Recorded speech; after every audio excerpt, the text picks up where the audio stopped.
Hello friends, स्वागत है आपका मेरे यूट्यूब चैनल दीप क्लासेस में, जिसमें हम आपको इग्नू के एमएचडी के से रिलेटेड सभी टॉपिक्स पे वीडियो प्रोवाइड करते हैं।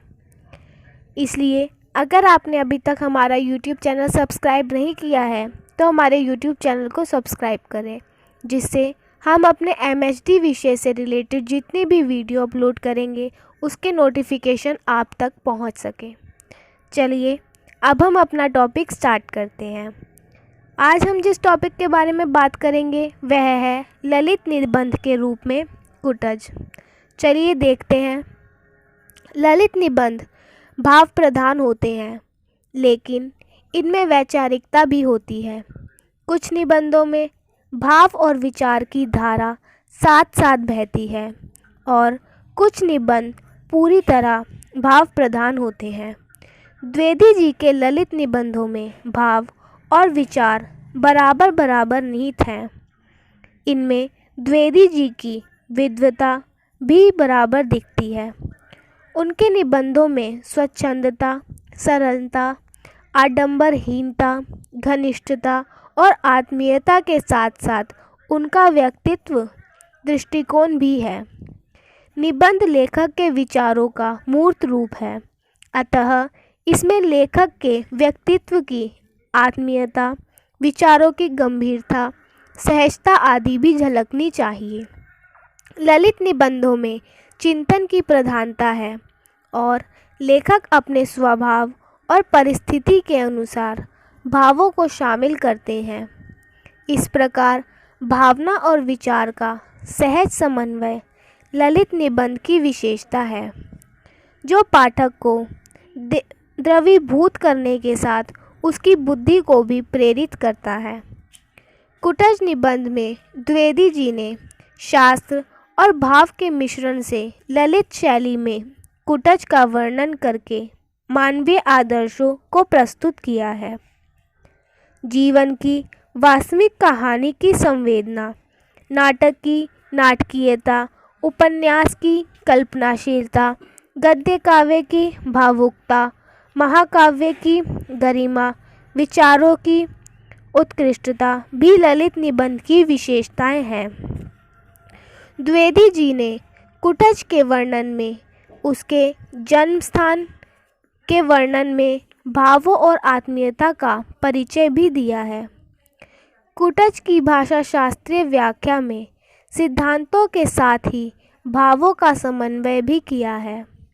उन्होंने कुटज को मानवीय चेतना का रूप देकर उससे आत्मीयते संबंध स्थापित किया है।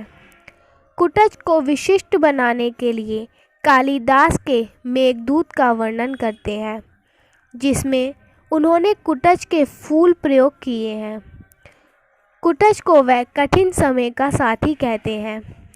कुटज के बहाने उन्होंने रहीम की चर्चा भी की है, जिन्हें उनके अनुरूप स्थान नहीं मिला, और यही हालत कुटज की भी है, जिसे अपनी विशिष्टताओं और जिजीविषा के अनुरूप सम्मान नहीं मिला।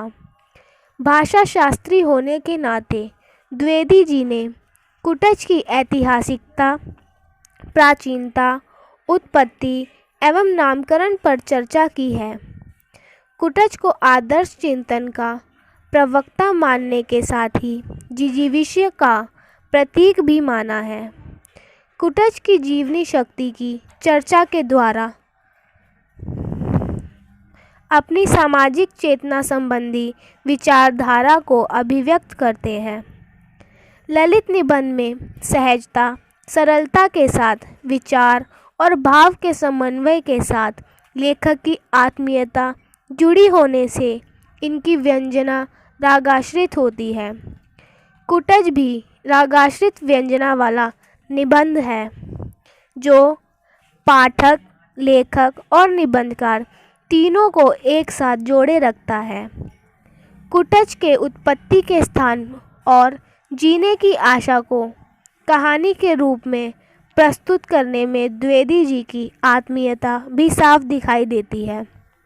उन्होंने कुटज को सखा, मनस्वी, मित्र गाड़े का साथी कहा है, जिससे उनकी कुटज की विषय वस्तु के साथ स्थापित एकात्मकता स्पष्ट होती है। अन्यथा यह निबंध कुटज के स्थूल वितरण देकर भी पूरा किया जा सकता था। यह अंतरागत लेखक के चिंतन प्रवाह के साथ भाषा को भी गतिमान बनाती है और रचना के शिल्प को निखारती है। कुटज में द्विवेदी जी कुटज के वर्णन में रमे दिखाई देते हैं। उनकी दृष्टि, भाव, उपदेश, जीवनादर्श आदि के रूपों को वर्णित करती है। द्विवेदी जी का कहना है कि मुझे अनादिकाल से जानता हूँ, मैं कुटज को पहचानता हूँ। यह चिर परिचित दोस्त है। इसकी एकात्मकता को स्पष्ट करते हैं।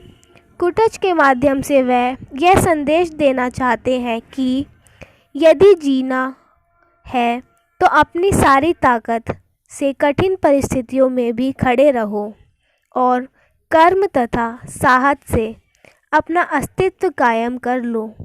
यह संपूर्ण वर्णन द्विवेदी जी की दृष्टि चेतना को परिलक्षित करता है। यह निबंध जीवन को जीवनी शक्ति देने के साथ निस्वार्थ भाव से समाज के लिए जीने का संदेश देता है। भाव और चिंतन के सामंजस्य, भाषा के लालित्य, विषय वस्तु की गहनता, सभी पक्षों से कुटज एक उत्कृष्ट ललित निबंध है। फ्रेंड्स, आज का हमारा टॉपिक यही ख़त्म होता है, जिसमें हमने ललित निबंध के रूप में कुटज के बारे में जाना। अगर आपको हमारा ये टॉपिक पसंद आया हो तो हमारी वीडियो को लाइक एंड शेयर ज़रूर करें और हमारे चैनल को सब्सक्राइब करें। Thank you for watching.